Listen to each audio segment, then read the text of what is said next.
Assalamualaikum warahmatullahi wabarakatuh. Sampurasun. Wilujeng patepang deui sareng Ibu dina pangajaran bahasa Sunda. Kumaha daramang siswa-siswi sadaya? Mugia sadayana aya dina kaayaan sehat walafiat. Sareng sumanget diajar dina moda daring. Siswa-siswi sadaya, dina danget ieu materi anu baris dipedar nyaeta ngeunaan kecap kantetan.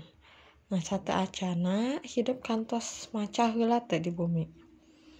Nah, jadi urang pedar wae nya kecap kantetan. Kecap kantetan teh nyaeta kecap anu diwangun ku cara ngantetkeun. Ai ngantetkeun teh ngahijikeun, ngagabungkeun kecap jeung kecap, kecap jeung cakal, atawa cakal jeung cakal. Serta miboga harti mandiri anu beda jeung unsur pangwangunna.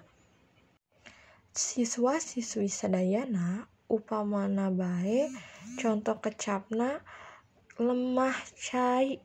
Tah eta teh kecap kantetan anu mangrupa asalna teh tina kecap lemah jeung cai. Nah, lemah di dinya ngandung harti taneuh. Ai cai mah barang mancer anu sok lagrag ti langit sapertina teh cai hujan nya. Jadi lemah cai di dinya teh dikantetkeun jadi lemah cai anu hartina teh nagara atawa tanah air. Miboga harti anu anyar. Salajengna naha urang bisa terang eta kecap kantetan teh kumaha ditilik tina ciri-ciri kecap kantetanana. Nah, anu kahiji aya miboga harti anu beda tina masing-masing unsur pangwangunna. Contona saperti lemah cai nu tadinya. Lemah boga harti sorangan, cai boga harti sorangan, nalika dikantetkeun miboga harti anu beda. Kadua, runtuyan unsur-unsurna henteu bisa dirobah. Upamana bae entep seureuna atawa susunanana tina jadi cai lemah tah eta teh teu bisa. Atawa disulapan unsur sejen, contona lemah na cai tah eta teu bisa oge. Upama dirarangkenan keuna sakabeh unsur kecapna jadi teu bisa dipisah-pisah nya kudu dijikeun. Terus nu kaopat upama dirajek keuna kana sakabeh sagembelengna unsur kecapna. Ayeuna urang tingali kana unsur pangwangunna kecap kantetan teh aya anu mangrupa hiji kecap jeung kecap.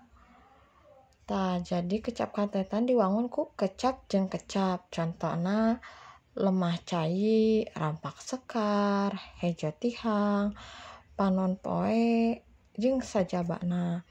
Teras anu salajengna aya kecap jeung cakal. Cik cakal teh naon atuh ai cakal? Cakal nyaeta wangun basa pangleutikna anu teu bisa mandeg marendiri sarta kakara boga harti mandiri lamun geus ngaliwatan proses morfologis saperti dirarangkenan.